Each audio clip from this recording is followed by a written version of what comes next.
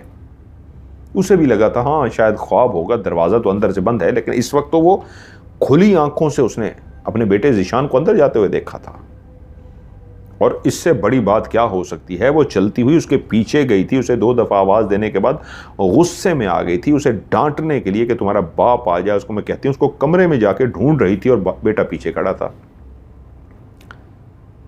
وہ چلتی ہوئی ذیشان کے پاس ہے اور بولی کب آئے تم؟ اس نے کہا میں تو ماں ابھی ابھی آیا ہوں۔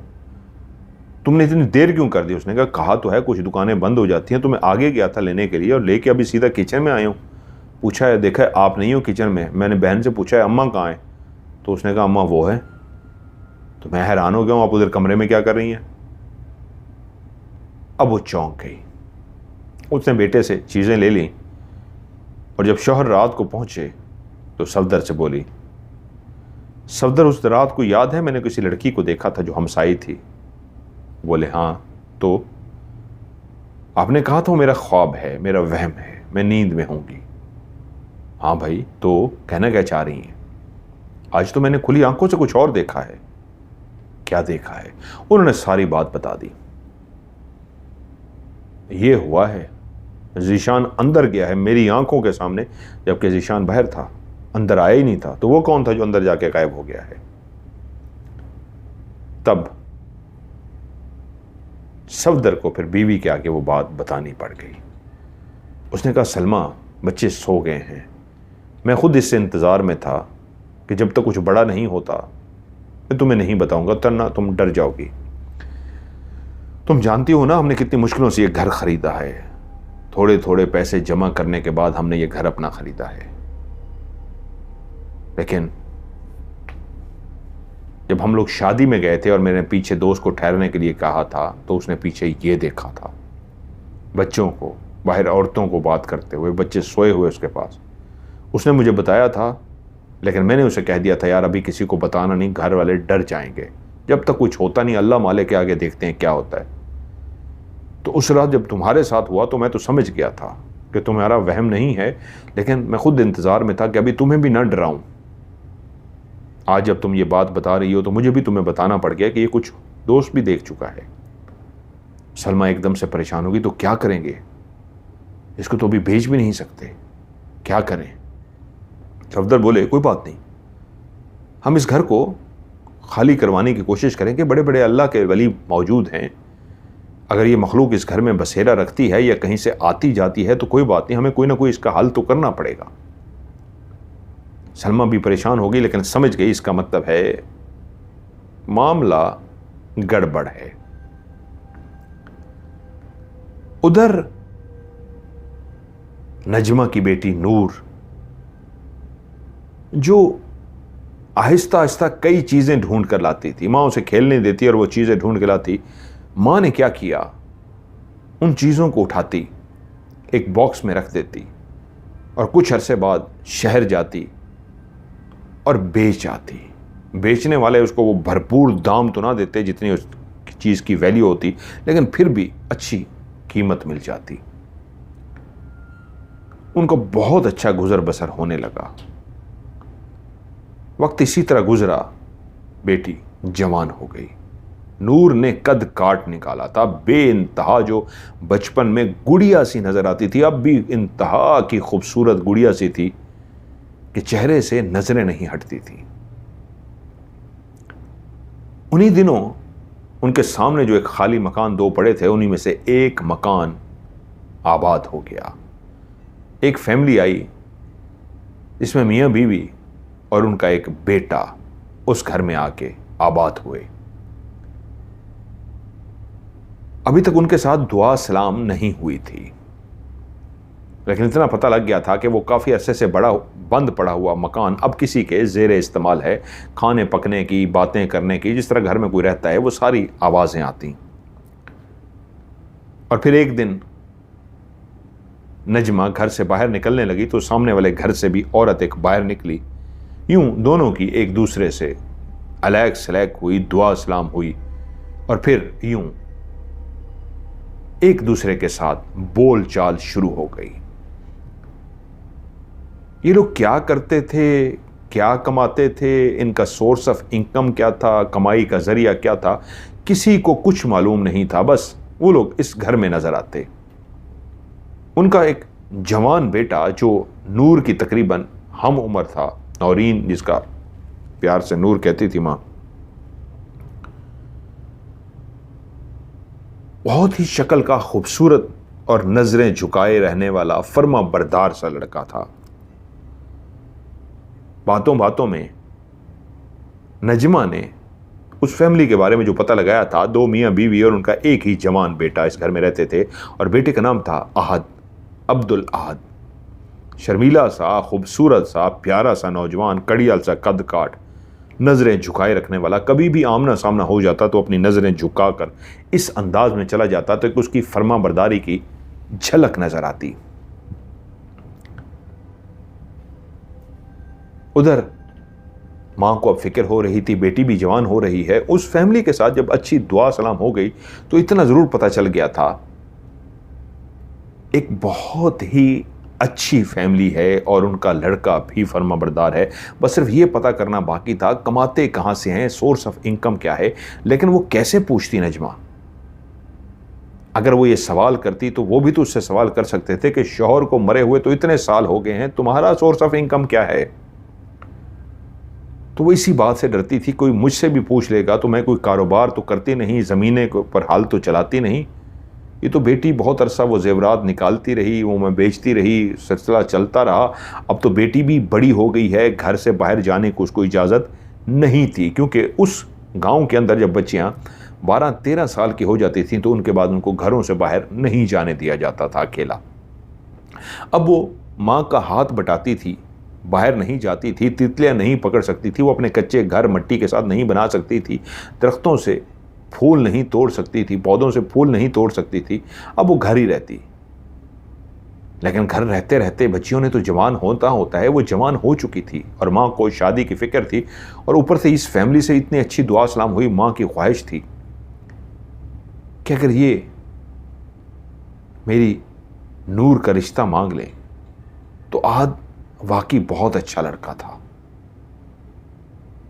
اور پھر ایک دن باتوں ہی باتوں میں خدا نے سن لی نجمہ کی. احد کی ماں بولی،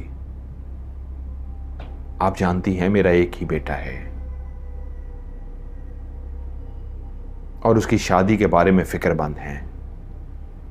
یہاں آئے ہوئے زیادہ عرصہ نہیں ہوا، آپ تو کئی سالوں سے یہاں پہ رہ رہی ہیں. بس سمجھ نہیں آتی آپ سے کیسے بات کروں، آپ برا بھی نہ مان جائیں. آپ دل کی بہت اچھی ہیں، لیکن پھر بھی میں کافی ٹائم سے سوچ رہی تھی آپ سے کیسے بات کروں، ہمت نہیں بنتی تھی. آج ہمت جمع کر کے آپ سے آخر بات کر رہی ہوں. میں چاہتی ہوں آپ اگر نورین کا رشتہ میرے بیٹے احد کے لیے قبول کر لیں تو میرے لیے اس سے بڑھ کے کوئی خوشخبری نہیں ہوگی. نجمہ تو خود یہی چاہتی تھی، لیکن ایک ماں تھی، ماں فوراً کیسے کہہ سکتی ہے ہاں میں قبول ہے.